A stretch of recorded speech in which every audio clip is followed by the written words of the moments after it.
الحمد لله وكفى وسلام على عباده الذين اصطفى أما بعد فأعوذ بالله من الشيطان الرجيم بسم الله الرحمن الرحيم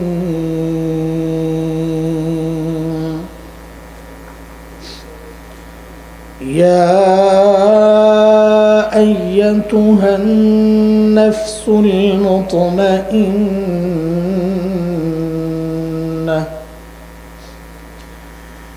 ارجعي إلى ربك راضية مرضية فادخلي في عبادي وادخلي جنتي آمنت بالله صدق الله العلي العظيم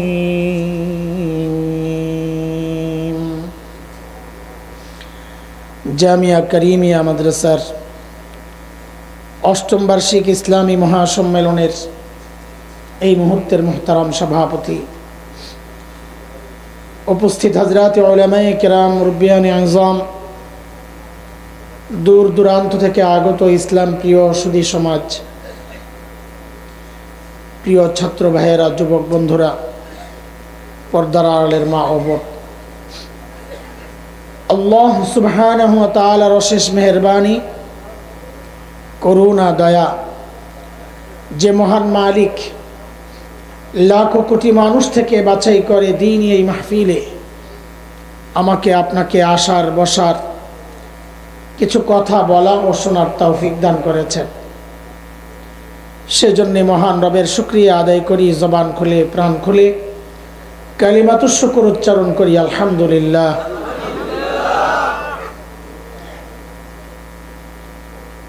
দীর্ঘ সময় থেকে হযরত উলামাদের জবান থেকে আপনারা দামি দামি কথাগুলো শুনছিলেন। বিশেষ করে আমার আগে আমাদের অত্যন্ত শ্রদ্ধাভাজন ব্যক্তিত্ব, বড় ভাই, বয়স আমাদের কাছাকাছি হলেও মাহফিল এই ময়দানে উনি আমাদের অনেক সিনিয়র, বুজুর্গ আলিম, প্রখ্যাত আলিম, অত্যন্ত চমৎকার সুমধুর কণ্ঠে যিনি আলোচনা করে থাকেন, হযরতুল আল্লামা মুফতি ওলিউল্লাহ কাসিমি হাফিজাহুল্লাহ। হযরত আপনাদেরকে অত্যন্ত দামি এবং জরুরি কিছু কথা শুনিয়েছেন। আল্লাহ তাআলা আমার এই বড় ভাইকে লম্বা নেক হায়াত দান করেন। আল্লাহ তার ইলমে, আমলে, তার জবানে আল্লাহ বারাকা দান করেন। আল্লাহ তার দুনিয়ার সমস্ত জরুরতকে কুদরতি হাতে মিটায়া দেন, আমিন। কুরআন আল কারীমের সূরাতুল ফজরের শেষ 4টা আয়াত আমি তিলাওয়াত করেছি। এই আয়াতগুলোর তরজমা করব আপনাদের সামনে, কিছু তরজমা ইনশাআল্লাহ চেষ্টা করব, সাথে আরো কিছু কথা বলার জন্য যেগুলো আমার জন্য উপকারী। আমি বড় আসামি, সবচেয়ে বড় রোগী এখানে আমি, আমার জন্যই আমি কথাগুলো বলবো। চেষ্টা করব এমনভাবে বলার জন্য যেন আমার মতো যারা আছেন তাদের উপকারে আসে, কিন্তু টার্গেট আমি। যে আয়াতগুলো পড়েছি আগে, আয়াতগুলোর একটা সরল অর্থ আপনারা শোনেন। আল্লাহ তাআলা বলতেছেন, ও মুতমাইন নফস, তুমি ফেরত আসো। বলে কোথায় ফেরত আসবো? তো আল্লাহ বলতেছেন তোমার রবের কাছে। যেই রবের সিদ্ধান্তে তুমি দুনিয়ায় রাজি ছিলে, খুশি মনে সব মেনে নিয়েছিলে, আজকে রব তোমাকে জানাচ্ছেন রবও তোমার উপর রাজি। তো বলে রাজি যেহেতু পুরস্কার দেন, তো আল্লাহ বলতেছেন পুরস্কার গ্রহণ করো, আমার স্পেশাল বান্দাদের দলভুক্ত হও এবং সবাই মিলে জান্নাতে ঢুকে যাও। এই হচ্ছে আয়াতগুলোর মোটামুটি তর্জমা। এখানে দুইটা বিষয় আজকে আমরা আলোচনা করতে চাই। ও ভাই, আপনাদের কথা না বললে ভালো হয়, কাছাকাছি তো শোনা যায়, কথা জরুরত হলে একটু দূরে যায় বলে।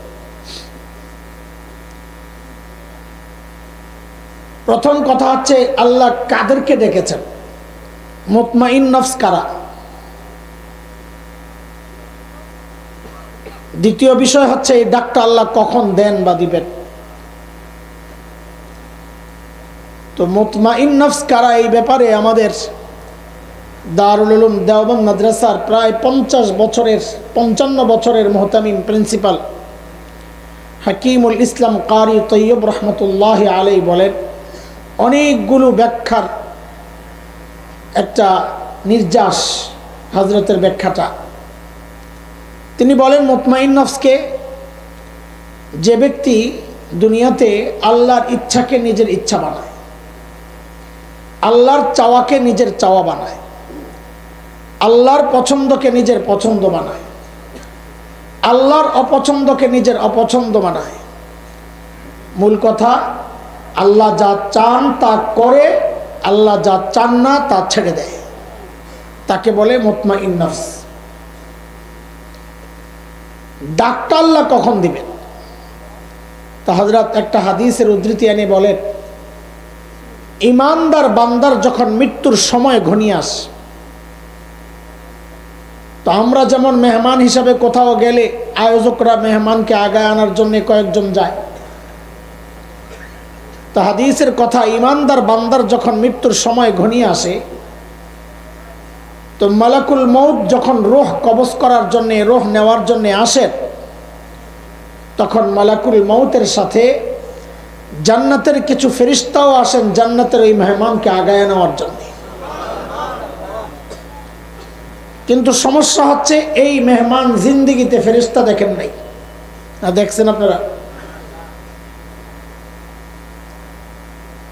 হঠাৎ এই ফেরেশতা দেখলে যদি ভয় পাওয়া যায়, আল্লাহ তাআলা চান না তার এই প্রিয় বান্দা এতটুকু ভয় পাক। তো আসার সিস্টেমটা কি? হাদিস যে ওই মৃত্যু পথযাত্রী মানুষটা দেখবে দূর থেকে কিছু আলো ঝলমলে কিছু একটা তার দিকে আসতেছে নক্ষত্রের মতো, সে তাকায়েই থাকে এক নজরে, দৃষ্টি ফেরাতে পারে না, কেন এত সুন্দর দেখতে। যতই কাছে আসছে তার মুগ্ধতা বাড়ছে, কি এটা এত সুন্দর। যখন একদম কাছাকাছি আসে তখন সে বুঝে সুন্দর চেহারাওয়ালা কিছু লোক, মানে মালাকুল মউত এবং সাথের ফেরেশতা। ওই মালাকুল মউত এবং ফেরেশতা তখন ওই মৃত্যু পথযাত্রী মানুষটাকে ডাকতে থাকেন। কি বলে ডাকেন হাদিসে তাও আসছে, আইয়াতুহান নাফসুল মুতমাইন্নাহ কানাত ফিল জাসাদিত তাইয়িব উখরুজি ইলা রাউহিন ওয়া রাইহান ওয়া রাব্বি গায়রি গাদবান। এতদিন পবিত্র শরীরের ভেতরে ছিলা, এখন তুমি বের হও। কি বলতেছেন? এখন তুমি, আমার সাথে এই কথাটা বারবার বলা লাগবে, একটু বলেন। ফেরেশতারা কি বলে ডাকতেছে? আবার বলেন, আবার বলেন। এটা মনে রাখা যাবে তো না ইনশাআল্লাহ? একটু পর আমি আবার জিজ্ঞেস করব, তো বলেন আবার ফেরেশতারা কি বলে ডাকতেছেন? বলে কোথায় বের হব? বলে তোমার বাগ বাগিচা জান্নাতের দিকে, আর তোমার ওই রবের দিকে যে রব আজকে তোমার উপর রাজি, যিনি আর কোনোদিন তোমার উপর অসন্তুষ্ট হবেন না। এই যে ফেরেশতারা ডাকতেছেন বের হও, বান্দা বের হয় না। কেন বের হয় না? কারণ এই রূহ এই শরীরের মধ্যে লম্বা সময় অবস্থান, একসাথে থাকতে থাকতে মহব্বত তৈরি হয়েছে, এখন ছাড়তে মন চায় না। তখন ফেরেশতারা আল্লাহকে জানাবেন, আল্লাহ আপনার দোস্ত, আপনার মেহমান, জান্নাতি মেহমান তো আসতে চায় না। আল্লাহ তো জানেন কেন আসে না, কারণ ডাক দিছে কি বইলা বলেন বলেন। তো আল্লাহ বলেন যে আমার বান্দাকে তার জান্নাতের বাড়িটা দেখায়া দাও। যেই না তার সামনে জান্নাতের বাড়িটা প্রকাশ পাবে, অমনি সে যাওয়ার জন্য ওখানে পাগল আর অস্থির হয়ে যাবে। ঠিক ওই মুহূর্তে আল্লাহ তাআলা ডাকতে থাকবেন। এই কথাগুলো বলে যে আয়াত আমি পড়েছি, আল্লাহ বলেন, আল্লাহ তখন বলবেন, ইয়া আইয়াতুহান নাফসুল মুতমাইন্নাহ ইরজিই ইলা রাব্বিকি রাদিয়াতাম মারদিয়াহ ফাদখুলি ফি ইবাদি ওয়াদখুলি জান্নাতি। ও মুতমাইন নফস, আবারও জিজ্ঞেস করি, ফেরেশতারা কি বলে ডাকছিলেন যেন? আল্লাহ তাআলা শব্দ চেঞ্জ করছেন। উলামায়ে কেরাম বুঝে যাবেন, আল্লাহ বের হও বলেন না, আল্লাহ বলেন ইরজিই, বান্দা তুমি ফেরত আসো। বের হও আর ফেরত আসার মধ্যে পার্থক্য আছে নি? কি পার্থক্য? বের হও মানে কেউ নিজের ঘরেই আছে, তাকে বের হতে বলা হচ্ছে, ভাই কই আপনি? কই ঘরে? কই একটু বাইরে আয়। ফেরত আসো মানে খোকা বাহিরে ঘুরতেছে, শয়তানি করে, দুষ্টামি করে, মা বলে খোকা সন্ধ্যা হয়ে যাচ্ছে রে বাবা, ঘরে ফেরত আয়। ফেরেশতারা যখন ডেকেছেন বের হও, তো বান্দার মাথায় আসছে কই বের হবো, আমি তো জায়গা মতি আছি। আল্লাহ বলেন না, ফেরত আসো, তুমি তোমার ঠিকানা মতো নাই। বলে আমার ঠিকানা কোনটা? তো আল্লাহ দেখা দিচ্ছেন, ওই যে জান্নাত দেখা যায়। তুমি বের হও, ফেরত আসো, ফেরত আসো। বলে কোথায় ফেরত আসবো? তো আল্লাহ বলতেছেন তোমার রবের কাছে, যে রবের সিদ্ধান্তে তুমি দুনিয়ায় রাজি ছিলে। আলহামদুলিল্লাহ, খুশি মনে সব মেনে নিয়েছ, পরীক্ষায় পাশ করেছ, ফলাফল ঘোষণা হচ্ছে, আজকে রব তোমার এই মৃত্যুর সময় তোমার উপর রাজি। বলে তো এখন পুরস্কার দেন, রাজি যেহেতু, পাশ করছি যেহেতু। তো আল্লাহ বলেন পুরস্কার হচ্ছে, যাও তুমি আমার স্পেশাল যে বান্দারা আছে ওদের দলভুক্ত হও, আর সবাই মিলে জান্নাতে ঢুকে যাও। তর্জমা পড়লাম, তর্জমা এখানে ছোট্ট একটা বিষয় বলে, এরপরে অন্যদিকে যাই। আল্লাহ বলতেছেন আমার স্পেশাল বান্দাদের দলভুক্ত হও। জান্নাত দিবেন কে? আরো জোরে বলেন। দিবেন কাকে? আল্লাহর প্রিয় বান্দাকে, তাই না? তো দিবেন আল্লাহ তার প্রিয় বান্দারে, মাঝখানে আবার অন্য বান্দার সাথে দলভুক্ত কেন হইতে হবে? ডাইরেক্ট ঢুকে গেলে কি সমস্যা? এটা একটা বোঝার জিনিস। একদম নতুন বউ যখন শ্বশুর বাড়িতে যায়, ছেলেই ধরেন না, একদম নতুন জামাই যখন শ্বশুর বাড়িতে যায়, আদর করে না মাইর দেয়? কি ব্যাপার? এমন ভাবে দুই একজন বলছে মনে হয় যেন বাকিরা যায় মাইটের খাইছে। হ্যাঁ জোরে কন। শ্বশুর বাড়ির প্রথম দিন আদরটা মাইর, আরে মাইর তো দিব পরে, যৌতুক মতুক চাইলে, ঠিক কিনা? একজন নতুন বউ, নববধূ প্রথম দিন যখন শ্বশুর বাড়িতে যায়, আদর পায় না মাইর খায়? ও জানে যে ওরে আজকে আদর করবে না? জানে মাইর দিবে গেলে? বলেন না একটু আমার সাথে, ভাই কথা না বললে আমি কথা আগামো না, আমি অসুস্থ মানুষ আজকে। বলে মাইর দিবে না আদর করবে? এটা মেয়ে জানে? জানে না। ও কি জানে গেলি শেষবো? প্রথম দিন তার শেষা দেয় না, শেষলে পরে শেষবো। ও জানে, জানা সত্ত্বেও দেখবেন ও একা যেতে চায় না। ছোট্ট একটা বাচ্চা ওর কাজিন, খালাতো, মামাতো, ফুফাতো, চাচাতো একটা ছোট্ট মেয়েকে নিয়ে নেয়। কেন? ও মায়ের খাইলে ওই মেয়ে বাঁচাইতে পারবে? ওটার কি জন্য নেয়? মনের একটা ভরসা, আমি একা না, আমার সাথে কেউ আছে। আল্লাহ যদি বান্দাকে ডাইরেক্ট বলতেন তুমি জান্নাতে ঢুকে যাও, ওই মুহূর্তে যদি বান্দার দিলের মধ্যে ওই কথা আসে, আরে বাপরে বাপ, এত বিশাল জান্নাত, আমি একা একা যাইয়া করবো কি? যদি ভেতরে কোনো ডর কাজ করে, এটা যেন না হয়। তো আল্লাহ বলেন তুই ভয় পাইস না, উদখুলি ফাদখুলি ফি ইবাদি, আমার আরো বান্দারা আছে জান্নাতি বান্দা, তুই তাদের দলভুক্ত হ, সবাই মিলে জান্নাতে ঢুকে যা। এই পর্যন্ত বুঝছেন নি আপনারা? কে কে বুঝছেন দেখে হাত ওঠান। মাশাআল্লাহ। আল্লাহ, আসলে হাত উঠাইছি ঘুমাইছেন নি কেউ চেক করার জন্য? দেখি না, না যাতা আছে হাত নামান। একটু মনোযোগ দিয়ে কিছু কথা শোনা যাবে? আমি তো এলোমেলো কথা বলতে পারবো না। আমি একটা পড়া মুখস্থ করা যাইতে চাই ইনশাআল্লাহ। হ্যাঁ, পড়া মুখস্থ করা যাবে না জোয়ান? ইনশাআল্লাহ যে কইতেছো বুঝা কইবা, না পারলে কিন্তু আবার আমার মুরগি বানাই দেবো। ঠিক আছে ইনশাআল্লাহ? আমার অভ্যাস খারাপ আছে। পুরা মনোযোগ সহ শোনা লাগবে ইনশাআল্লাহ। আসেনি মনোযোগ? না গেছে? না ঘুমাই টুমাই গেছে?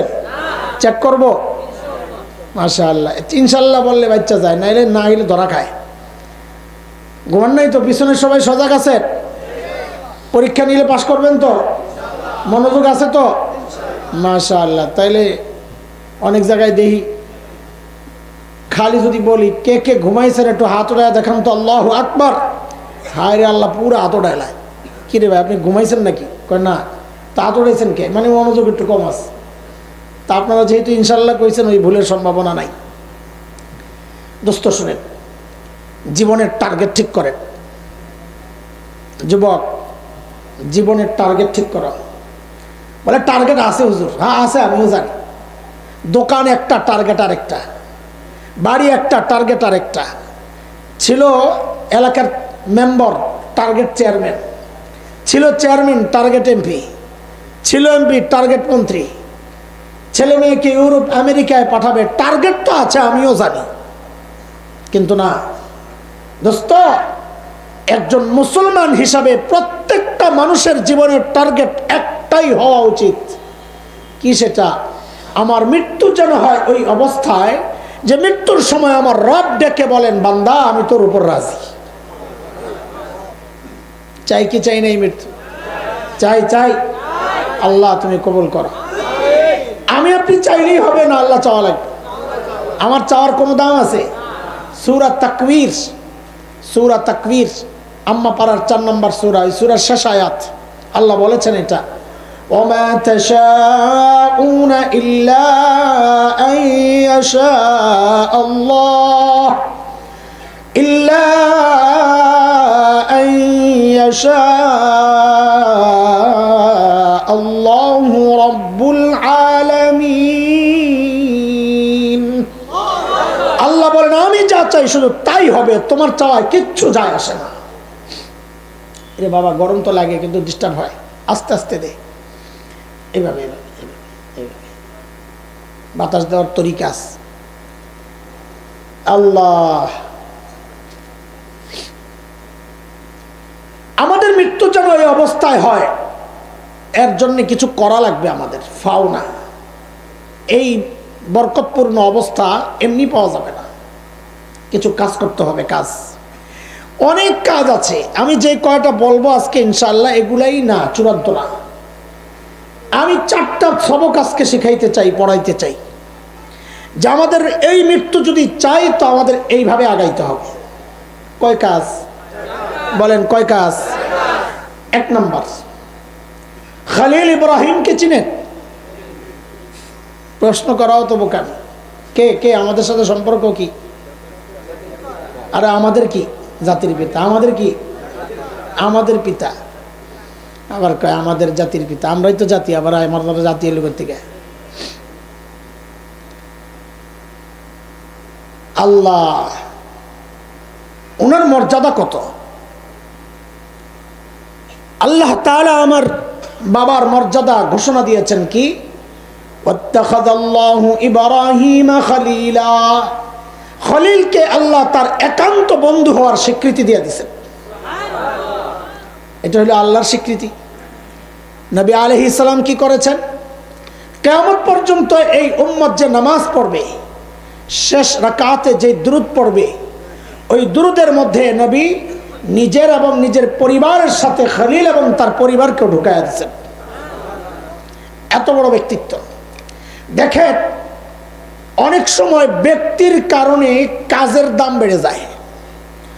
অনেক সময় কাজের কারণে ব্যক্তির দাম বেড়ে যায়। যেমন আপনাদেরকে বলি, চট্টগ্রাম হাটহাজারী মাদ্রাসার কাছে একটা বড় মাদ্রাসা আছে, মেখল মাদ্রাসা, নাম শুনছেন আপনারা? মাদ্রাসাটা একদম ভিতরে। আমি যখন সর্বপ্রথম গেছি, আজ থেকে প্রায় 25-26 বছর হবে, রাস্তাঘাট পাই নাই, ভাঙ্গাচোরা এরিয়া। আমি এই মাদ্রাসার এত নামটা কেন হয়েছে? কারণ মাদ্রাসা যিনি বানাইছেন তিনি একজন নামী মানুষ ছিলেন, মুফতি ফয়জুল্লাহ রহমতুল্লাহ আলাইহি। তো ব্যক্তির কারণে প্রতিষ্ঠানের দাম হয়েছে। আবার অনেক সময় প্রতিষ্ঠানের কারণে ব্যক্তির দাম বাড়ে। এই যে শুরুতে বলেছি, দারুল উলুম দেওবন্দের প্রায় 55 বছরের মুহতামিম ছিলেন কারি তৈয়ব রহমতুল্লাহ আলাইহি। এই ব্যক্তির এত দাম বাড়ছে কিসের কারণে? প্রতিষ্ঠানের কারণে, দেওবন্দের কারণে। কিন্তু এখানে একটু ব্যতিক্রম। এখানে ব্যক্তিও দামি, খলিল ইব্রাহিম। কাজ যেটা করছেন এটাও বরং দামি, অনেক দামি। ওই যে আমার ভাই এতক্ষণ আলাপ করেছেন, কাবা বানাইছেন খলিল। কি বানাইছেন? এটা দামি কাজ না কম দামি কাজ? কেমন দামি? অনেক। কত বলে? কাবার মর্যাদা কত আগে এটা শুনি। জানেন কাবার মর্যাদা কত? জানেন? কথা বলেন। আমি যা জিজ্ঞেস করবো জানলে বলে ফেলবেন, না জানলে বলবেন জানি না। কাবার মর্যাদা জানেন? কি বলেন, জানেন না? আসলেই না? হায় আল্লাহ, কয় কি? কাবার মর্যাদা জানো না? ও, আমিও জানি না। তবে একটা অনুমান করি আমরা, কাবাকে ঘিরে যে মসজিদটা আছে ওই মসজিদকে বলে মসজিদুল হারাম। কি বলে? কাবার কারণে ওই মসজিদুল হারামের দাম কত? নবী আলাইহিস সালাম বলেছেন, বাইতুল মুকাদ্দাস এবং মসজিদে নববী, মদিনার যে মসজিদ, এই দুই মসজিদ ছাড়া দুনিয়ার যে কোনো মসজিদে যদি আপনি নামাজ পড়েন, যেই সওয়াব হবে মসজিদুল হারামে নামাজ পড়লে 1,00,000 গুণ বেশি সওয়াব হবে। যেই কাবার কারণে মসজিদুল হারামের এত দাম, ওই কাবার দাম কত হইতে পারে? কত বলেন? কত? জানি না, হিসাব বুঝেন না? কত? কে জানেন? আল্লাহ। এত বড় ব্যক্তিত্ব খলিল, এত দামি কাজ কাবা নির্মাণ, এরপরেও খলিল কি করতেছেন? আল্লাহ বলতেছেন, وَإِذْ يَرْفَعُ إِبْرَاهِيمُ الْقَوَاعِدَ مِنَ الْبَيْتِ وَإِسْمَاعِيلُ رَبَّنَا تَقَبَّلْ مِنَّا إِنَّكَ أَنْتَ السَّمِيعُ الْعَلِيمُ।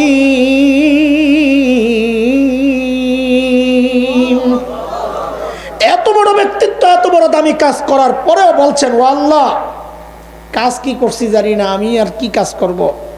আল্লাহ, আপনি যদি কবুল না করেন আমার এই কাজের কোনো মূল্য নাই। ও আল্লাহ, আপনি আমার আমলকে কবুল ও মঞ্জুর করে নেন। এর থেকে বড়রা বলেন, আমরা তো অনেক কিছুই করতেছি, আলহামদুলিল্লাহ, আল্লাহ করাইতেছেন, কিন্তু যদি কবুল না হয় আমাদের এই আমলের কোনো মূল্য নাই। আরে আমি আপনি কি আমল করছি? আমাদের চেয়ে 1000 গুণ বেশি আমল করছে ইবলিস। কে? তাও ত্রিশালে না, আসমানের উপরে, ফাসেক ফুজ্জারদের সাথে না, ফেরেশতাদের সাথে, এত দামি মানুষ, ব্যক্তিত্বদের সাথে, এত দামি জায়গায় এত আমল করার পরেও আল্লাহ তাআলা বিতরণ করছেন কি বইলা, ফখরুজ মিনহা ফাইন্নাকা রাজিম, তুই অভিশপ্ত, বের হয়ে যা। কেন? আমল কবুল হয় নাই। এটা হচ্ছে আমাদের 1 নম্বর সবক। আমরা ওই রকম মৃত্যু যদি চাই তো আল্লাহর কাছে নিজেদের আমলগুলোকে কবুল করাইতে হবে। কবুল করানোর জন্য 1 নম্বর শর্ত হচ্ছে আমরা আল্লাহর কাছে দোয়া করব। সব সময় যে কোনো আমল করব, দোয়া করব, আল্লাহ আমাদের আমলকে কবুল করে নেন। বুঝে আসছেনি কথা? বুঝতেছেন? আমি বুঝি না, তোমরা বসে আছো, তোমরা কিছু বুঝতেছো না? সাউন্ড ঠিক আছে বললেই হলো, ঠিক আছে। আমি ওখানে বসে বসে বলতেছি সাউন্ড কি, আপনি গেলে হয়তো ঠিক হয়ে যাবো। কই, এমন তার হয় না। আমি বলি না সাধারণত, ওরা বিব্রত হয়, শরম পায়, মানুষও বিরক্ত হয়। এই জন্য চেষ্টা করে ভোল্টেজ কম না। আচ্ছা ঠিক আছে, যদি কারণ এটা হয় তো তোমার করার কিচ্ছু নাই। তবে একটা আছে করার, তুমি আজ এরা বয়া এই গল্প গুজব না কইরা বসে বসে দুরূদ শরীফ পড়া, নাইলে ইস্তেগফার পড়ো যে আল্লাহ আমি একটা দায়িত্ব হাতে নিয়েছি, একটা জরুরি কাজ তুমি সহজ করো, এই এই এই দোয়া করতে থাকো। আর নাইলে বসে বসে আলাপ গুজব করলে আল্লাহ কর তোর একটা চেঁচা দিতেছি, তুই কোনো গুরুত্ব দেস না, সামনে আর অর্ডার পাবি না, আমি তোর কামের বদনাম করাই দেব। এই জন্য বসে বসে দোয়া দুরূদ পড়ো, ঠিক আছে? হ্যাঁ, দুরূদ শরীফ পড়া, নাইলে ইস্তেগফার পড়ো। শোনেন, খেয়াল করেন। 2 নম্বর, এই সবক মনে আছে? কয় সবক? একটা গেল। সব আমলের পর কি করব? ইনশাআল্লাহ, ইনশাআল্লাহ। 2 নম্বর, হযরত আদম আলাইহিস সালাতু ওয়াস সালামের শুরুর দিকের 2 ছেলের নাম জানা আছে? কি নাম? মাশাআল্লাহ। এক ভাই আরেক ভাইকে হত্যা করছে, জানেন? মাশাআল্লাহ। কে কাকে হত্যা করছে? কাবিল হাবিলকে। মাশাআল্লাহ, আপনারা অনেক কিছু জানেন, তা আমি আর কি কম। আলহামদুলিল্লাহ। হত্যা কেন করছে এটা হয়তো অনেকে জানে না। বউ নিয়া না, বিয়া নিয়া, বউ নিয়া। একটা নিয়ম আল্লাহ দিছিলেন, খেয়াল করেন। ওই নিয়ম অনুযায়ী ওই মেয়েকে, আকলিমা নাম, সুন্দরী, তাকে বিয়ে করার কথা হাবিলের। কাবিল কয় মানি না, এই নিয়ম মানি না। তো কি করতে চাও? বলে লটারি দাও, কোরবানি দাও, যার কোরবানি কবুল হবে বিয়ে সে করবে। তা হাবিল মাইনে নিছে, নরম মানুষ, বেচারা হুজুর মানুষ, কোরবানি দিছে। আল্লাহ কোরবানি কবুল করছেন হাবিলের। কার? এখন বিয়ে কে করবে? কাবিল কয় মানি না। তো দুনিয়ার যত জালিম আছে, এই খেয়াল করেন, একটা সূক্ষ্ম কথা শোনাই। দুনিয়ার যত জালিম আছে একটা পয়েন্টে সব এক, সেটা হচ্ছে যখন নিয়ম মতো জিততে না পারে তখন পেশি শক্তি দিয়ে জিততে চায়, শক্তি দেখায়া জিততে চায়। আপনি মনে করেন আমাদের এই মাদ্রাসা একটা ভোট কেন্দ্র, কথার কথা। কোন প্রার্থী যদি মনে করে এখানে নিরঙ্কুশ জয় আমার এখানে কেউ হারাইতে পারবে না, সব ভোট আমি পাবো, তাইলে সেই কেন্দ্রে হামলা করবে? কথা কন, করবে? সে হামলা কখন করবে? যখন বুঝবে আমি এখানে জিততে পারুম না, তখন এসে নির্বাচন আটকায় দেব। আর আটকায় দেব কি? আগের দিন রাত্রেই কাম সেরা লইব। কথা ঠিক কিনা? কথা ঠিক কিনা? সব জালিম এই পয়েন্টে এক, সিস্টেম মতো জিততে না পারলে কয় লাঠি। কাবিল যখন দেখলো সিস্টেম মতো বিয়ে আমার দ্বারা করা হবে না, তখন কাবিল বলে কি, লাখ তুলান্নাক, তোরে মেরে ফেলবো। কোরআন বলতেছে সূরা মায়েদার মধ্যে, আল্লাহ বলেন, ওয়াতলু আলাইহিম নাবা বনি আদম বিল হক إذ قربا قربانا فتقبل من أحدهما ولم يتقبل من الآخر قال لأقتلنك قال إنما يتقبل الله من المتقين।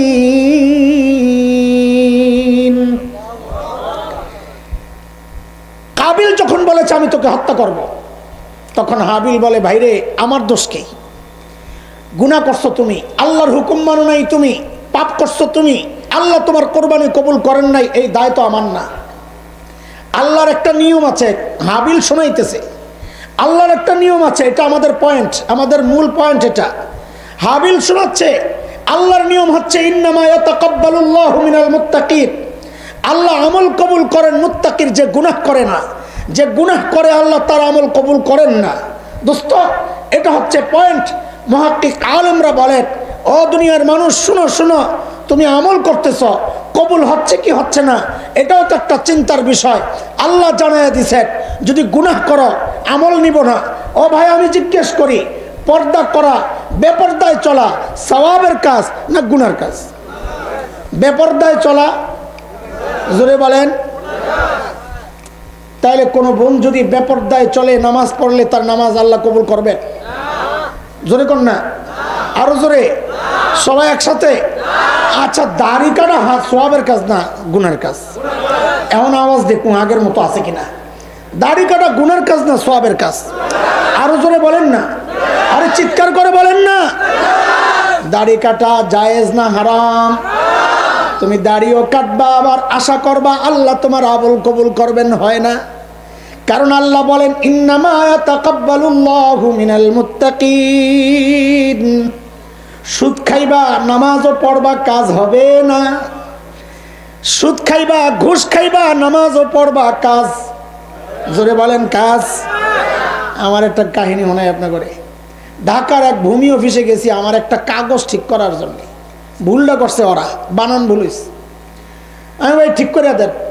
এখন যার টেবিলে হ্যাঁ আমার হাইকোর্ট দেখায়, ওই স্যারের কাছে গেলে টাকা পয়সা লাগবো, আর ওই টাকা ছাড়া কাম করে না, মানে আসল সব এর কাছে মাল চায় কি চায়। তা আমার চিন্তা হলো ভুল করছিস তোরা, মাল আমি কেমন দেবো বেটা, উল্টা আমার ভাড়া দিয়ে দিবি, আমি কষ্ট করে আইছি, আমি তো টাকা দেবো না নাসর বান্দা। এর মধ্যে জোহরের আজান দিয়ে দিস। আল্লাহর বান্দা একটু পরে আমারে কি কয় জানেন, হুজুর দিলে দেন আমি নামাজে যাম। সুবহানাল্লাহ। কারবার দেখছেন? এই হলো এই সমাজ। ঘুষও খায় হজেও যায়, সুদও খায় হজেও যায়, দুর্নীতিও করে হজেও যায়, দেশের টাকা বিদেশ পাচার করে, আবার হাজি ছেলে, আবার তাহাজ্জুদ পড়ে 80 রাকাত। সুবহানাল্লাহ। আর সুবহানাল্লাহ কয় না। এই আমল কবুল করার জন্য আল্লাহ ঠেকছে। কথা বলেন, কথা বলেন। আমল যদি কবুল করাইতে হয় গুনাহ ছাড়তে হবে। কথা বলেন ঠিক কিনা? কার কথা? আমি একটাও আমার কথা বলবো না ইনশাআল্লাহ। কার কথা? আল্লাহর কথা। আল্লাহ বলেছেন। আমার জান বেড়ে যেতেছে, তুমি এমন করলে কি আওয়াজের সমস্যা হচ্ছে আমিও বুঝতেছি, ঠিক আছে বাধ্য, সাউন্ড ওই যে ভোল্টেজ যখন কম থাকে সাউন্ড সমস্যা হয়। তো যাই হোক, আমি কোরবানি আজকে হয়ে যাবো হাবিলের কোরবানির মতো, যা করে আল্লাহ। খালি দোয়া করেন, খালি কবুলটা নিয়ে হয়, ঠিক আছে ইনশাআল্লাহ। আল্লাহ তুমি কবুল করো। তাড়াতাড়ি তাড়াতাড়ি সবক আগাইতে হবে। বলে কটা গেল? কটা গেল? 1 নাম্বার আমলের পর দোয়া করা, 2 নাম্বার জোরে কর না, 3 নাম্বার শোনেন খেয়াল করেন, একটা বিয়া করবেন, কোট বানাইতে দিয়েছেন, কোট জোয়ান বলাবেন শুনতে ভালো করে। যত দামি দোকান তত বেশি মাপজোপ। হাতার মাপ লইছে, ঝুলের মাপ লইছে, হাত মোটা যেদিক দিয়ে এদিক দিয়ে আলাদা মাপ, কোনোর দিক দিয়ে আলাদা মাপ, বগলে আলাদা মাপ, চেস্ট মাপছে, বুক মাপছে, গলা মাপছে, এদিক দিয়ে মাপে, এমনে মাপে, অমনে মাপে, সব আলাদা আলাদা মাপ রাখছে।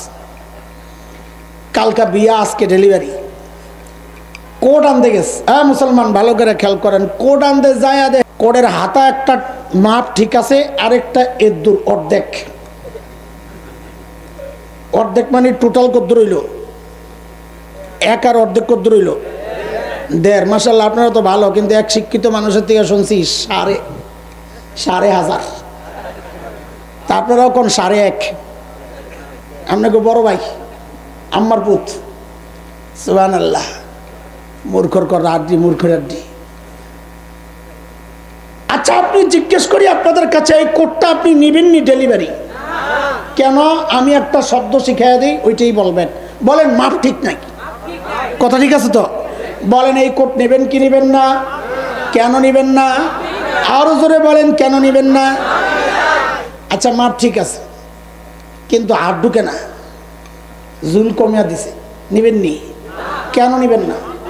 জোরে কর না, আরো জোরে।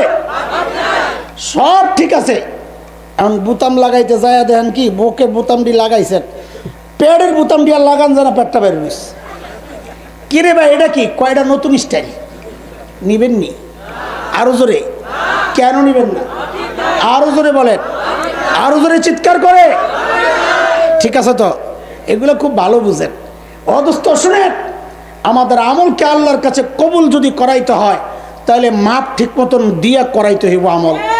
বলে আমার আমলের মাপ কি? আল্লাহ মাপ দিয়ে দিছেন, লাকাদ কানা লাকুম ফি রাসূলিল্লাহি উসওয়াতুন হাসানা।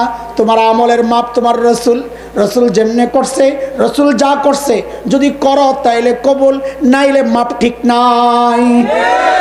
মাপ ঠিক না হইলে তুমি জামা নিতে রাজি না, আমি আল্লাহ আমল কেন নিব? এখন আজানের আগে দিয়ে আপনি দুরূদ শরীফ পড়বেন কি পড়বেন না আপনার ইচ্ছা, 1 বার পড়বেন না 10 বার পড়বেন আপনার ইচ্ছা, কিন্তু আমার কথা হইলে একটু মাপটা দিয়ে লইয়েন। যদি মাপ ঠিক হয় তাইলে পড়েন, নাইলে ছাড়েন। কথা বলেন। দুরূদ শরীফ বৈশা পড়বেন না, দাঁড়ায়া, শুয়া পড়বেন না, লাফায়া, নাইচা পড়বেন না, না সারা, আপনার ইচ্ছা। পরে খিচুড়ি নাকি সিন্নি নাকি জিলাপি, আপনার ইচ্ছা। আমি কিচ্ছু বলবো না ভাই, এই গঞ্জামে আমি নাই। আমার শুধু অনুরোধ, মাপটা দেখেন, মাপ যদি ঠিক হয় আপনি করেন, জিলাপি একটা আমারে দিয়েন, মাপ ঠিক না হইলে আপনিও ছেড়ে দেন। কথা ঠিক আছে কিনা বলেন না?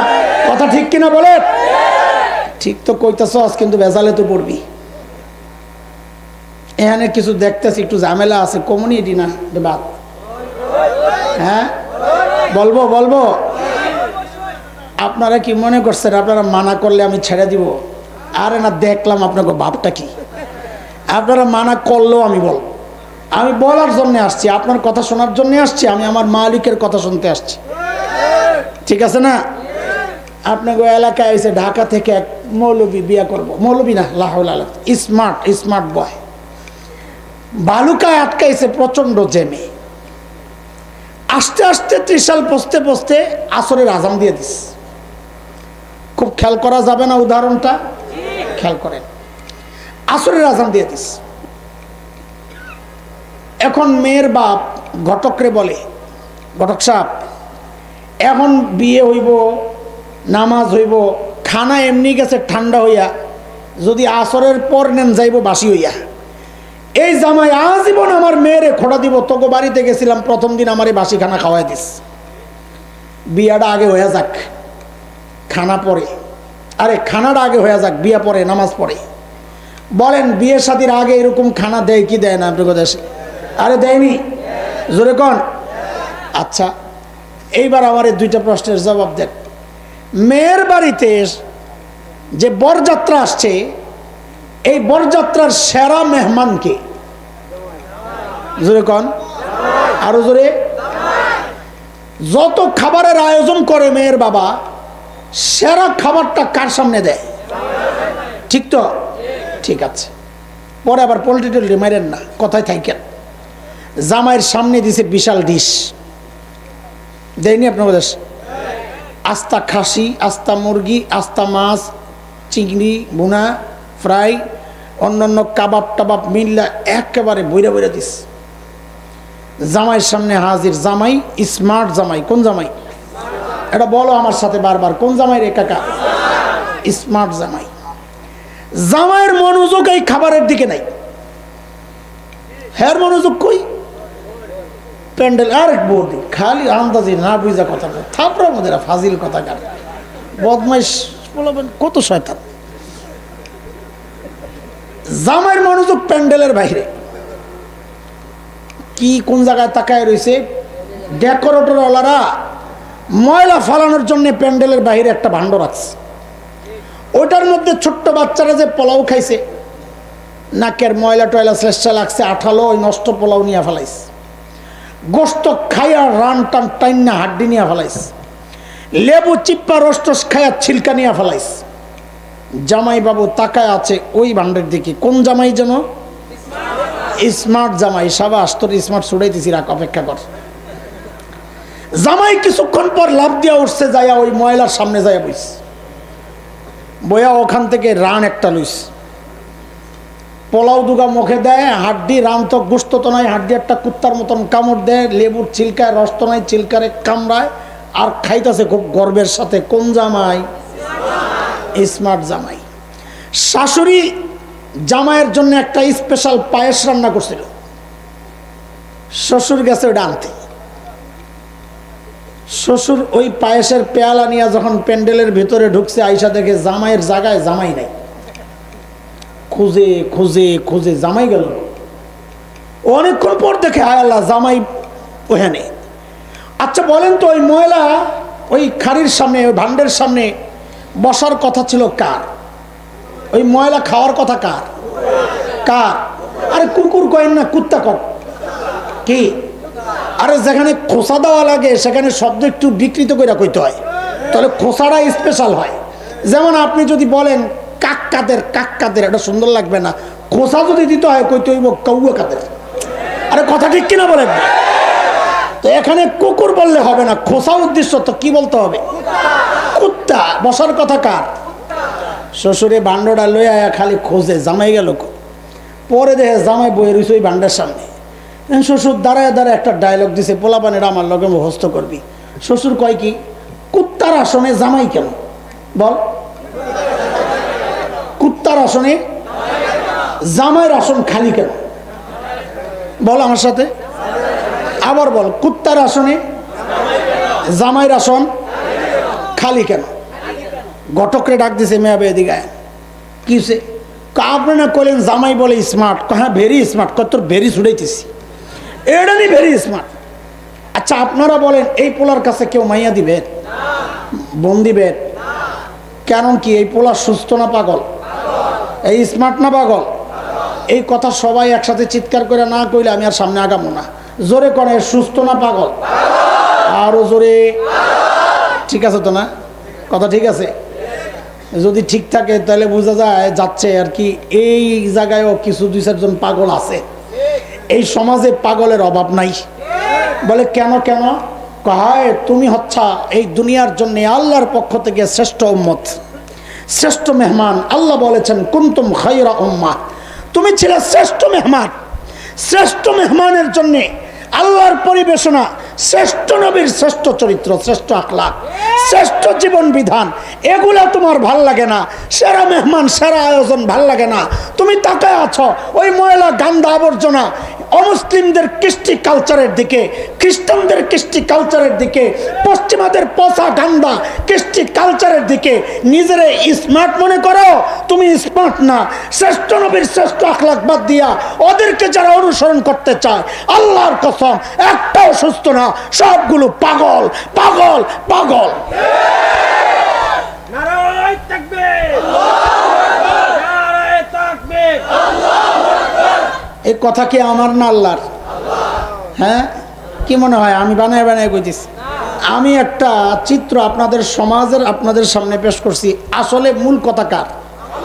উলামায়ে কেরাম বুঝে গেছেন। আল্লাহ বলেন ওয়ালাকাদ যারানা লিজাহান্নামা কাসীরাম মিনাল জিন্নি ওয়াল ইনস লাহুম কুলুবুন লা ইয়াফকাহুনা বিহা ولهم أعين لا يبصرون بها ولهم آذان لا يسمعون بها أولئك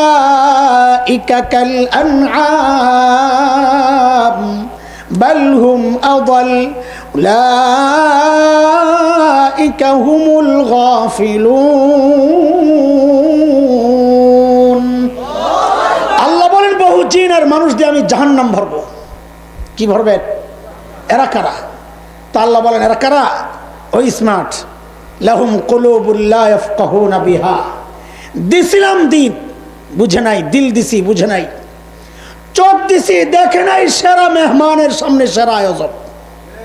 কান দিছিলাম ওলামাদের কথা শুনে নাই। উলাইকা কাল আনআম, আল্লাহ বলেন উলাইকা কাল আনআম, সে চতুষ্পদ জন্তুর মতো। আমরা কইছি কুত্তার আসনে জামাই কেন? কথা তো হেডেই নাকি? কথা বুঝেন নাই? আল্লাহ কি কয়? আল্লাহ কি বলেন? উলাইকা কাল আনআম, সে কার মতো? কার মতো? আর আমরা কি বলছি?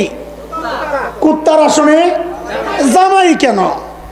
এরপরে আল্লাহ বলে বালহুম আদাল, এটা চতুষ্পদ জন্তুর চেয়েও খারাপ। কেন কেন?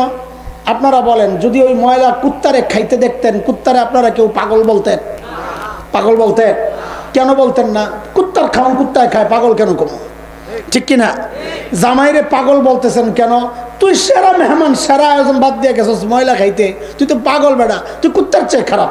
কুত্তা খাইলে আর নিজেরটা খাইতো, তুই তো তোর নিকৃষ্টটা খাইতে গেছিস 12টা বাদ দিয়া, তাহলে এটা কুত্তার চেয়ে খারাপ কিনা? কথা কর, কথা বলেন, কথা বলেন।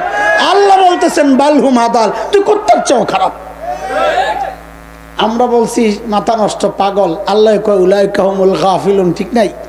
স্ক্রু ঢিলা হয়ে গেছে গা।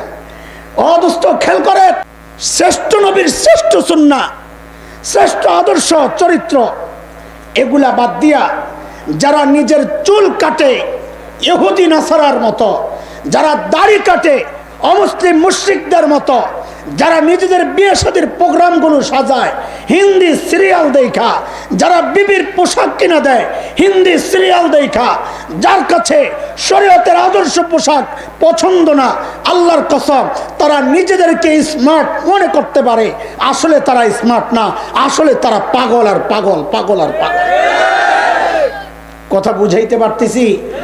আমার তো কষ্ট হইতেছে অনেক। আপনারা বুঝতেছেন তো আমার যে কষ্ট হইতেছে? বুঝতেছেন? এরপরে হ্যাঁ কয় ঠিক আছে বলে। ভাই তোর ঠিকটা যদি এই অবস্থা হয়, নষ্ট হইলে কি অবস্থা হয় আল্লাহ জানে।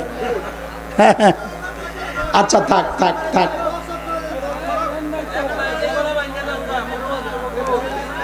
আচ্ছা থাক থাক থাক, ভোল্টেজ বলে সমস্যা, ভোল্টেজ সমস্যা।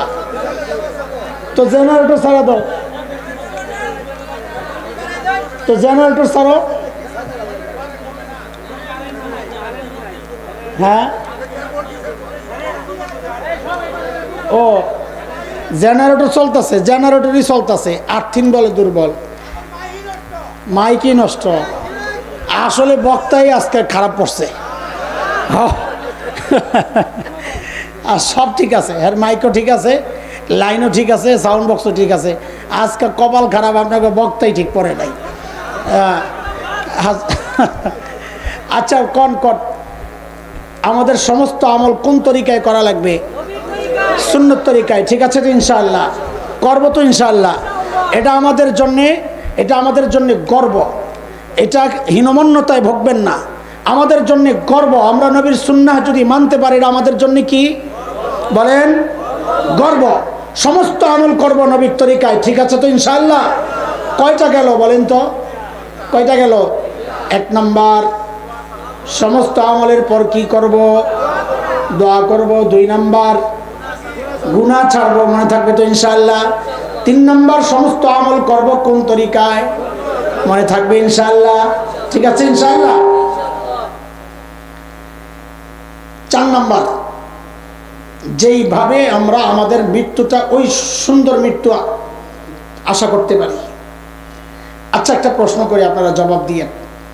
এইভাবে প্রশ্ন করে করে কথা বললে বোঝানো যায় সহজ করে, আপনারা মনে করেন না জান করে খালি বেড়ায় বিপদে ফেলায়, না না। কে পারেন না, আমি তো কেউরে দেখি না। বলেন তো আল্লাহর রাসূল সাল্লাল্লাহু আলাইহি ওয়াসাল্লামের সবচাইতে প্রিয় মানুষ কে ছিলেন? আবু বকর সিদ্দিক রাদিয়াল্লাহু আনহু। আর কোনো মত আসেনি না? এটার উপর একমত হয়ে গেছেন গোটা ত্রিশালবাসী, একমত। এখান থেকে কইছে একমত, ওই না কয় যে কিরে কি একমত হইলি, না কয় হ্যাঁ আয়েশা রাদিয়াল্লাহু তাআলা 2 মত পাওয়া গেল। আর কোনো মত আসেনি? খাদিজা 3 নাম্বার মত পাওয়া গেল। আর কোনো মত আছে?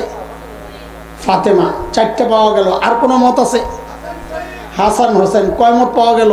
থাকরে ভাই আল্লাহ তো না নিয়ে ভাই হনেন, আমরা দুঃখটি হনেন, আমরা তো কইতে পারি না, আপনারা হনেন না আমার কথা। কিছু হইলে আপনারা খালি হুজুর করে কন, আপনারা একমত হইতে পারেন না। হুজুররা খালি আমরাই বলে একমত হইতে পারি না। একটা কথা জিজ্ঞেসি 5টা মত বেরিয়েছে, আপনারা মনে হয় একমত হয়ে বই দিয়েছেন মিয়া, খালি দুসাম করে দেন। হ্যাঁ আমরা একমত হইলে আপনারা হইতেন, ঠিক না? হ্যাঁ আল্লাহ বানায় দেখ, বলেন না? আল্লাহ আমাদের এক আর নেক বানায় দেন। আল্লাহ এই জমিনকে কোরআনী শাসনের জন্য কবুল করেন। আমিন আমিন বলেন, আমিন জোরে কর না।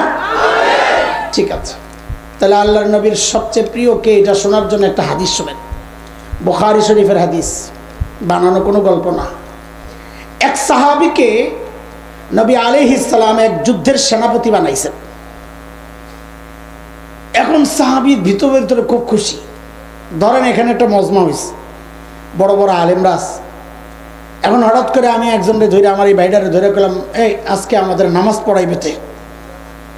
তখন হ্যাঁ ভিতরে ভিতরে একটা আশা করবো, আরে হুজুর মনে হয় আমারে খুব মহব্বত করে, নাহলে আমি এত বড় বড় হুজুররা থাকতে আমারে কেন সেনাপতি বানাই, ইমাম বানাই, এমন মনে করবে কিনা?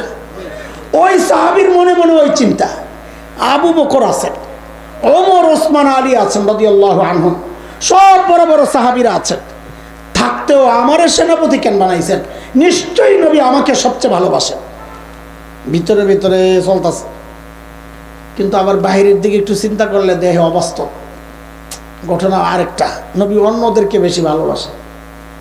এই বাহিরের অবস্থা, বাস্তবতা, নিজের ভেতরের চিন্তায় দুইটার সংঘর্ষ চলতেছে ভিতরে। তো বলে এত গ্যাঞ্জামের দরকার কি, নবী তো আছেনই, জিজ্ঞেস করলেই তো হয়। তো যায়া সাহস করে জিজ্ঞেস করছেন, ইয়া রাসূলুল্লাহ আইয়ুন নাস আহাব্বু ইলাইক, আপনার কাছে সবচাইতে প্রিয় কে? তো নবী আলাইহিস সালাম জবাব দিচ্ছেন, আমার কাছে সবচাইতে প্রিয় হচ্ছে আয়েশা। কে? কে কে? এইবার ঠিক করে একমত হয়ে যান, বলেন আল্লাহর নবীর সবচেয়ে প্রিয় কে? আরো জোরে বলেন। খাদিজা প্রিয়, আবু বকর প্রিয়, ফাতেমা প্রিয়, হাসান হোসাইন প্রিয়, কিন্তু সবচেয়ে প্রিয় আম্মা জান আয়েশা। বলেন ঠিক করে বলেন, সবচেয়ে প্রিয় কে? না খালি আয়েশা বলেন না, বলেন আম্মা জান, বলেন আম্মা জান। কেন আম্মা জান বলবেন? কোরআনে আল্লাহ বলেছেন নবীদের বিবিরা আমাদের মা। আন-নাবিয়্যু আওলা বিল মুমিনিনা মিন আনফুসিহিম ওয়া আজওয়াজুহু উম্মাহাতুহুম। তো যতবার আম্মা জান বলবেন ততবার কোরআনের ওই বক্তব্য আপনি উচ্চারণ করতেছেন, তার মানে কোরআনের উপর আমল হইতেছে। তাহলে যতবার নবীর বিবিদের কথা বলবেন সাথে কি বলবেন? জোরে বলেন কি বলবেন? আম্মা জান। তো এবার ঠিক করে বলেন আল্লাহর নবীর সবচেয়ে প্রিয় কে? গল্পটা একটু শেষ করি, তারপরে গোড়ায় আবার আসবেন ইনশাআল্লাহ। সাহাবী একটা ধাক্কা খাইছেন, আশা করলাম কি, আয়া জবাব পাইলাম কি, পরে আবার নিজেরে সামলাইছে। কি মনে কইরা? ও বুঝছি, এটা তো নারী ক্যাটাগরিজ, পুরুষের লাইন তো এখনো রয়ে গেছে, আমি মনে হয় পুরুষের মধ্যে শ্রেষ্ঠ। তা আবার জিজ্ঞেস করছেন, ইয়া রাসূলুল্লাহ মিনার রিজাল, পুরুষের মধ্যে সর্বশ্রেষ্ঠ কে? এইবার তো আশা আমার নাম রাইতাস। তো নবী জবাব দিচ্ছেন, আবুহা, আয়েশার বাবা আবু বকর। খাইছিনি আবার ধাক্কা খাইয়া আবার সামলাইছে নিজেরে। কহ আবু বকর তো স্পেশাল, ওর সাথে কারো তুলনা হইব না, বাদ। এরপরে সিরিয়াল যদি আয় তাও তো কম না। তা আবার জিজ্ঞেস করছেন, ইয়া রাসূলুল্লাহ সুম্মা মান, এরপরে কি? তো নবী কয় ফুলা অমক। সাহাবী কয় গেল তো, একও গেল, দুইও গেল। তো আরেকবার জিজ্ঞেস করি, কারণ 3 নম্বর হইলেও তো লাইনে আছে সিরিয়ালে। তা আবার জিজ্ঞেস করছেন, ইয়া রাসূলুল্লাহ সুম্মা মান, এরপরে কি? তো নবী কয় অমক। হাদিসের কথা। সাহাবী ভয়ে চুপ হয়ে গেছেন, নিজেই কইতেছেন আমি চুপ হয়ে গেছি। কেন? আমি যেমনি দেখতেছি আমার নাম আইতেছে না, না জানি বলতে বলতে নবী আমার নাম সবার শেষে বলেন কিনা, তার সে চুপ থাকি মাঝামাঝি থাকার একটা আশা তো রইল। এই হলো হাদিস। এই পুরো হাদিস বলা আমাদের উদ্দেশ্য না, আমাদের মূল পয়েন্ট হচ্ছে ওই জায়গায় আল্লাহর নবীর সবচেয়ে প্রিয় কে? আবার কয় আয়েশা। তো কিল মধ্যে আম্মা জান। আরে মায়ের নামটা একটু শ্রদ্ধা আর সম্মানের সাথে নেও না, বলেন না কে? এটা হচ্ছে জমিনের মর্যাদা, আল্লাহর নবীর সবচেয়ে প্রিয়। আসমানের মর্যাদা তো শুনেন, এক যুদ্ধ নাম হচ্ছে গজওয়াতুল মুরাইসিয়া, তার আরেকটা নাম আছে বনুল মুস্তালিক, গুজওয়ায়ে বনুল মুস্তালিক। নবী আলাইহিস সালাম যুদ্ধ থেকে ফেরার সময়, মদিনার দিকে আসার সময় এক জায়গায় রাতে তাবু গাড়ছেন, রাত যাপন করবেন, রেস্ট নেবেন, বিশ্রাম নেবেন। নবী আলাইহিস সালামের একটা সিস্টেম ছিল, কোথাও সফরে গেলে বিবিদের কাউকে সাথে একজনকে নিয়ে নিতেন। ওই যুদ্ধে ছিলেন নবীর সাথে আম্মা জান আয়েশা। কে ছিলেন? তো শেষ রাতে নবী আলাইহিস সালাম একজন ঘোষককে বললেন, ঘোষণা করে দাও, যার যার জরুরত প্রয়োজন যা আছে সেরে যেন রেডি হয়, আমরা রওনা দিব। আম্মা জান বলেন, আমিও গেছি একটু দূরে জরুরত সারার জন্য, প্রয়োজন সারার জন্য, ওযু ইস্তেনজা করার জন্য। আম্মা জান বলেন, আমি যখন আসলাম এসে দেখি আমার গলায় একটা হার ছিল, ওই হারটা নাই। পেরেশানি। ওই হার তালাশের জন্য আমি আবার বের হইলাম আগের জায়গায়।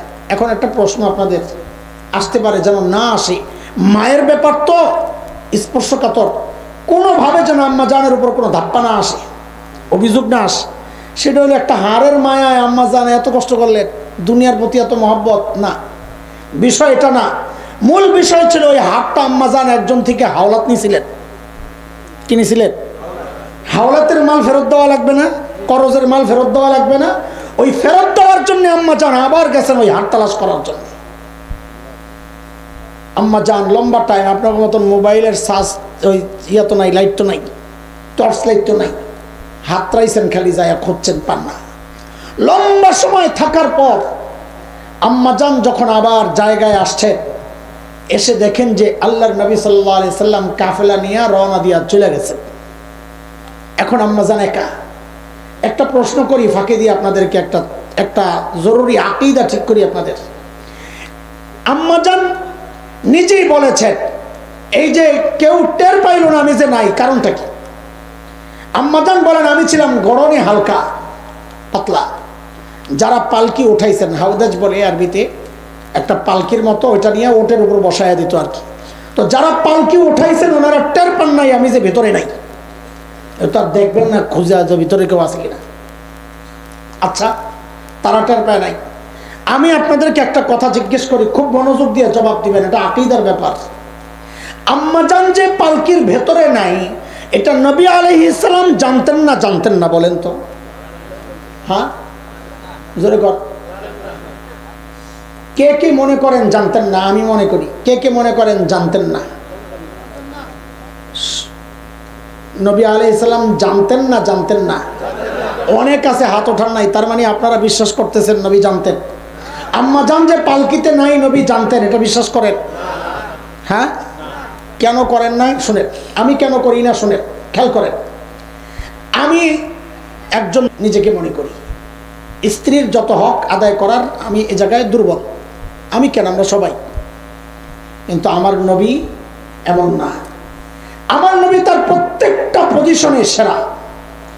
যদি বাপ দেখেন আমার নবী সেরা বাপ, যদি নানা দেখেন আমার নবী সেরা নানা, যদি ভাতিজা দেখেন আমার নবী সেরা ভাতিজা, যদি সন্তান দেখেন আমার নবী সেরা সন্তান, যদি ইমাম দেখেন আমার নবী সেরা ইমাম, যদি সেনাপতি দেখেন আমার নবী সেরা সেনাপতি, যদি রাষ্ট্রনায়ক দেখেন আমার নবী সেরা রাষ্ট্রনায়ক। কাজী স্বামীও আমার নবী সেরা স্বামী। আরে আমাদের মতো দায়িত্বহীন স্বামীও তো নিজের স্ত্রীকে একা একা এমন নির্জন জায়গায় রেখে যাওয়ার কথা না। যাবেন? যাবেন? যদি তাই হয় তাহলে আপনি যদি বলেন নবী জানতেন, তাও চলে গেছেন আম্মাজানদের না নিয়ে, কি বোঝা গেল? নওয়াজুবিল্লাহ, আমার নবী একজন দায়িত্বহীন স্বামী, যার কারণে স্ত্রীকে একা একা নির্জন এখানে ফেলাইয়া চলে গেছেন। এটা কি সম্ভব? জোরে কোন সম্ভব? এইবার ঠিক করে বলেন আমার নবী জানতেন না জানতেন না? বলেন বলেন, আরো জোরে বলেন। তাহলে কি বের হইলো এখান থেকে? নবী গায়েব জানতেন না। কি বের হইলো? বুঝেন না এই কথা? নবী কি জানতেন না? নবী কি জানতেন না? গায়েব জানতেন না। যদি গায়েব জানতেন যে আম্মাজান নাই, তাইলে নবী আম্মাজানকে একা একা রেখে কোনোদিন যেতে পারতেন না। কথা ঠিক কিনা? বুঝে আসছে কথা? একটা বাহিরের কথা শোনাইলাম আকীদা ঠিক করার জন্য। মাইক ঠিক করতে না পারলে আকীদার অন্তত ঠিক করি, যা করে আল্লাহ। ঠিক আছে না? আচ্ছা ঠিক আছে, শোনেন তো কিসে নামেন, নামেন, নামেন বলছি, নামেন, নামেন।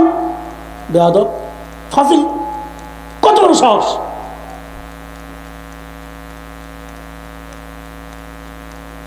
রোমে বসে বসে কতক্ষণ বেয়াদবি করছেন, কিছু বলি নাই। এত চটপটে ঠিক না। অনেকক্ষণ সহ্য করছি তাকে। এমন একটা ভাব নিয়ে আসছে মনে হয় যেন আজকে প্রধান অতিথি উনি। আমার বয়ানের মাঝখানে সে আমাকে টকতেছে। ফালতু কথা। এমনি তো আমার অবস্থার কাহিনী বুঝতেছেন, কত কষ্ট করে কথাগুলো বোঝানোর চেষ্টা করতেছি।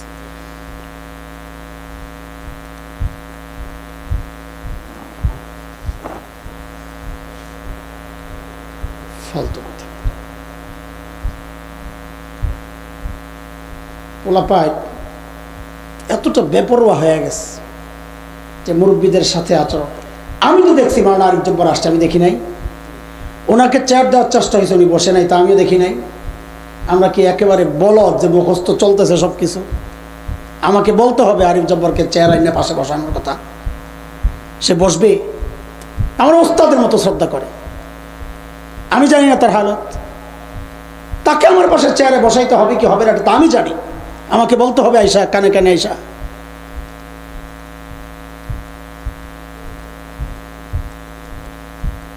চিন্তা করে কত বড় দায়িত্ব জ্ঞানহীন মানুষ।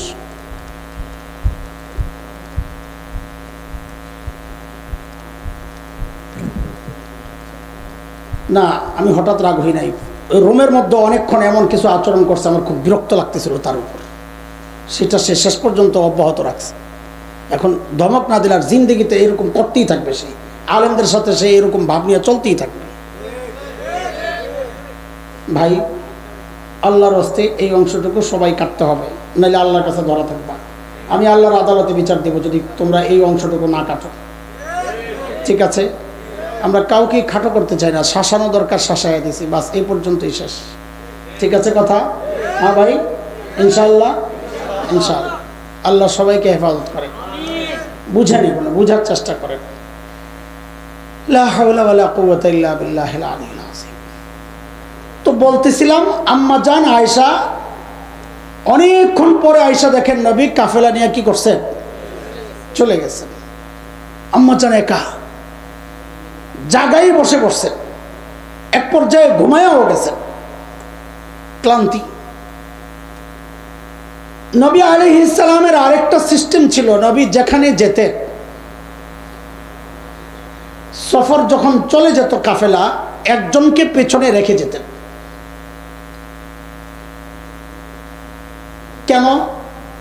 যেন সবাই চলে যাওয়ার পর কিছু যদি কেউ রেখে যান ভুলে, ওইটাকে নেওয়া যায়। এই জমানা এটা খুব বেশি দরকার, এই সুন্নতের উপর আমল করা।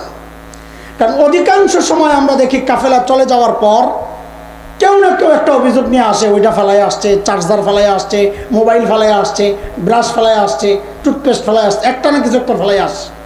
তা আমি বলি, নবীর এই সুন্নত না মানার ফসল এটা। সুন্নত যদি মানে মুসিবতে পড়তো না।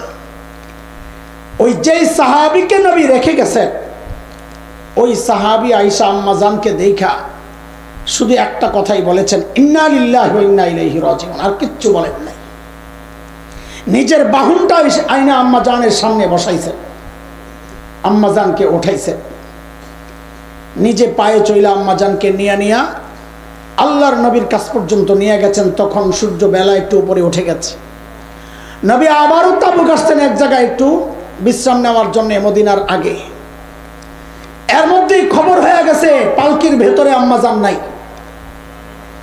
মুনাফিকরা খবর ছড়াইয়া দিছে, একটা বিশ্রী খবর। কি সেটা?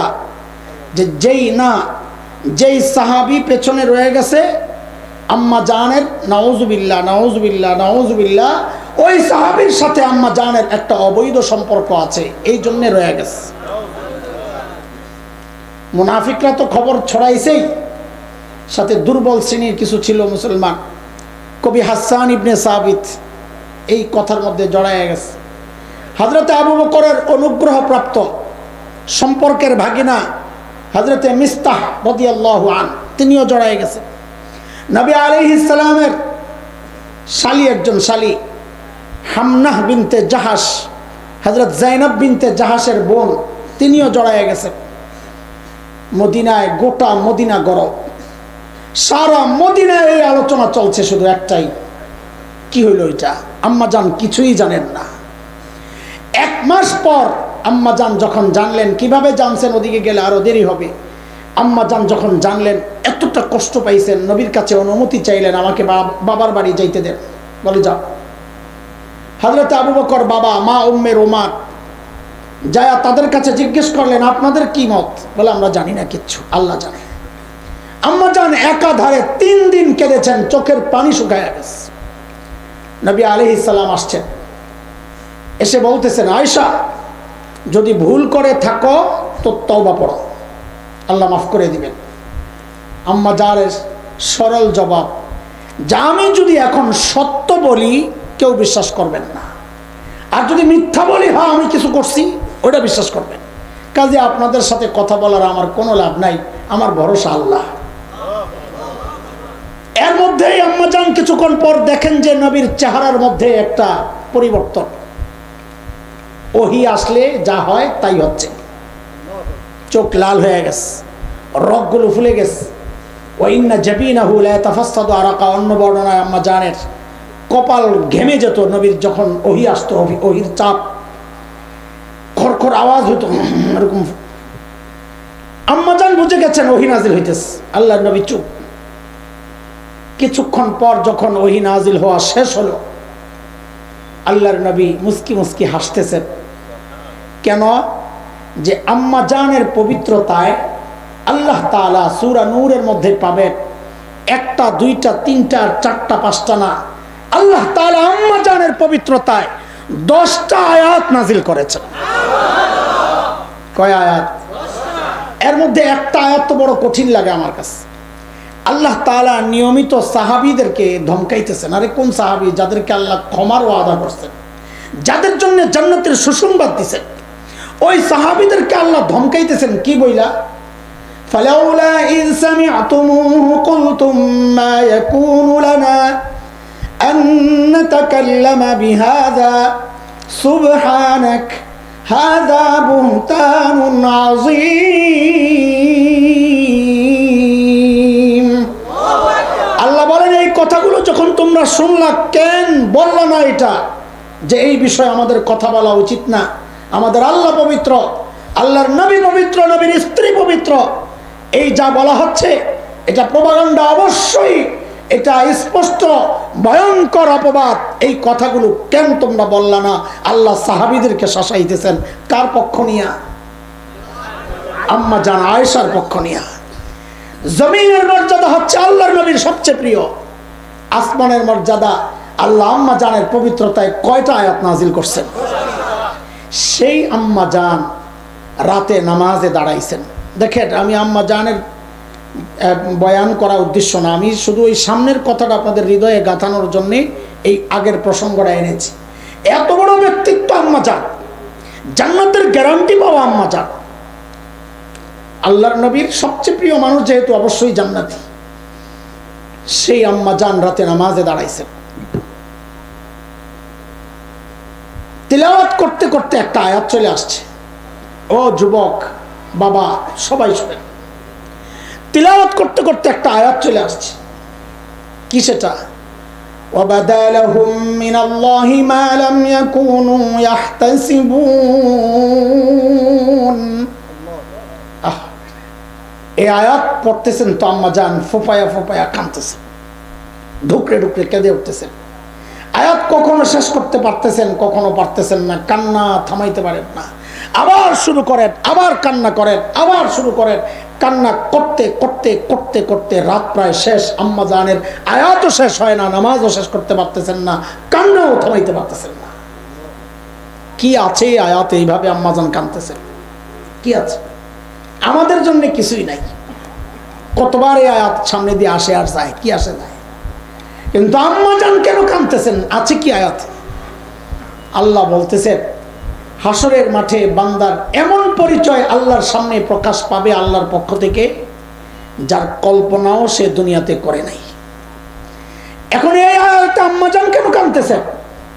আম্মা জান চিন্তা করতেছেন, আহারে, আয়াত পড়তেছেন আর কাঁদতেছেন আর চিন্তা করতেছেন, আহারে, দুনিয়ায় তো আমার পরিচয় আমি নবীর, হায় হাসরের মাঠে উঠা যদি দেখি আমার আরেকটা পরিচয় প্রকাশ পাওয়া গেছে, হায় হাসরের মাঠে উঠা যদি দেখি আমি অপরাধীদের সাথে দাঁড়িয়ে আছি, তখন আমার কি হবে?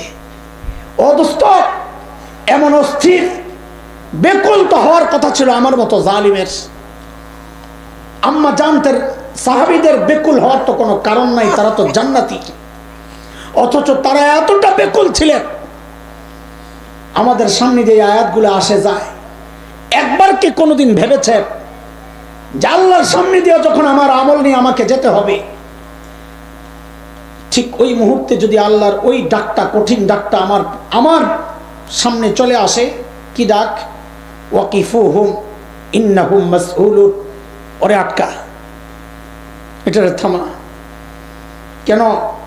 ওকে জিজ্ঞেস করতে হবে ওই হায়াত কেমনে কাটাইস, ওকে জিজ্ঞেস করতে হবে আর যৌবন কেমনে কাটাইস, ওকে জিজ্ঞেস করতে হবে যা জেনেছে তার উপর কিভাবে চলেছে, কামাইছে কেমনে, খরচ করছে কেমনে, ওকে জিজ্ঞেস করতে হবে। ভাই, যদি একবার জিজ্ঞাসার মুখে পড়ে যায়, আমল নামা যদি খোলাই হয়, ওখান থেকে যেই দুর্গন্ধটা বের হবে, সেই দুর্গন্ধের কারণে না জানি আমাদেরকে শুনতে হয় কিনা আরেকটা হুমকি। সূরা ইয়াসিনে যেটা আসছে, ওয়ামতাজুল ইয়াউম আইয়ুহাল মুজরিমুন, ও অপরাধীরা, তোরা আমার নেককার বান্দা থেকে আজকে আলাদা হয়ে যা, তোদের গন্তব্য জাহান্নাম, আমার নেককারদের গন্তব্য জান্নাত। আল্লাহ না করুন যদি এমন একটা আওয়াজ আসে, তো তখন কি করব? কোনো আছে চিন্তা? কোনো চিন্তা নাই, চলছে গাড়ি যাত্রাবাড়ি, বাস, কোনো পেরেশানি নাই। ভাই, ছিলাম অনেক দূর, এখন পর্যন্ত আনছি আপনাদেরকে এই কথাটা বলার জন্যে। আমাদের চতুর্থ সবক হচ্ছে সব সময় দিলের মধ্যে ওই আশঙ্কা, ওই ভয়, ওই অস্থিরতা সব সময় দিলের মধ্যে লালন করব যে হায় আমি যদি মাফ না পাই তো আমার কি হবে, আমি যদি আটকায়া যাই আমার কি হবে।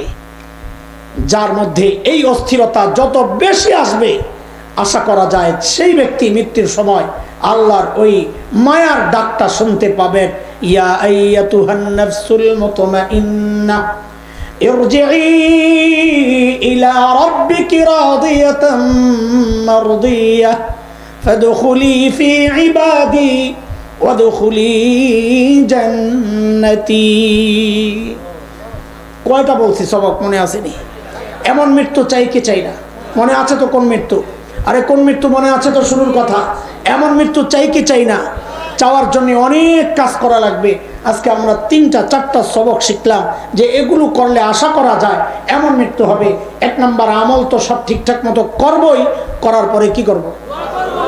1 নম্বর। 2 নম্বর কাজ কি? গুনাহ ছেড়ে দিতে হবে ইনশাআল্লাহ। 3 নম্বর কাজ কি? সুন্নত তরিকা, সঠিক পথ তো করবই, সুন্নত তরিকা। শব্দ আনবো কি? সমস্ত আমল কোন তরিকায় করব? সুন্নত তরিকায় করব। 4 নম্বর কি? সবসময় দিলের মধ্যে ওই অস্থিরতা যেন থাকে, যদি আমি ধরা পড়ে যাই আমার কি হবে, হ্যাঁ আমার যে আমল, এই আমল দিয়ে তো মুক্তির উপায় দেখি না। সাহাবী কেঁদেছেন, আম্মা জান আয়েশা কান্না করেছেন, আবু বকররা কান্না করেছেন, ওমররা কান্না করেছেন, আমি কোন ছেলে, আমি কি? এই অস্থিরতা যার মধ্যে যত বেশি থাকবে তার মৃত্যুর সময় অমন দারুণ মৃত্যু হওয়ার সম্ভাবনা বেশি হবে ইনশাআল্লাহ। আল্লাহ তাআলা আমাদেরকে কবুল করেন, আল্লাহ এই মাদ্রাসাকে কবুল করেন। আল্লাহ আমার ভাই মাওলানা বৈলুরি হাফিজাহুল্লাহ, মানুষটা অসুস্থ অনেক দিন থেকে। আপনাদের কাছে তো বৈলুরি এটা একটা নতুন নাম না, এটা বৈলুর তো সবসময় বলেন, ঠিক না কিনা? তোফায়েল আহমদ, মাশাআল্লাহ। তো তোফাইল ভাই আপনাদের বৈলুরের অনেকে চিনে না, তোফাইলরে চিনে। কোন তোফাইল? কয় তোফাইল বৈলুরি। বৈলুর যে কয়টা অনেকে জানেও না, কিন্তু তোফাইল এক বেটা আছে যারা বৈলুরি কয় এটা জানে। তো এটা আপনাদের জন্য এটা একটা ইজ্জত, সম্মান। আর এই মানুষটাকে মহব্বত করবেন, তার মাদ্রাসার পাশে থাকবেন ইনশাআল্লাহ। আল্লাহ তাআলা মাদ্রাসাকেও কবুল করেন, আমার ভাইকেও কবুল করেন। আমি আমার জন্য দোয়া করেন, আপনাদের জন্য আমি দোয়া করি। আল্লাহ তাআলা আমাদের সবার জন্য ওই রকম মৃত্যু নসিব করেন যে মৃত্যুর সময় আমার রব ডেকে বলবেন, বান্দা আমি তোমার উপর রাজি। আল্লাহ কবুল করেন, আমিন। আমাদের আজকে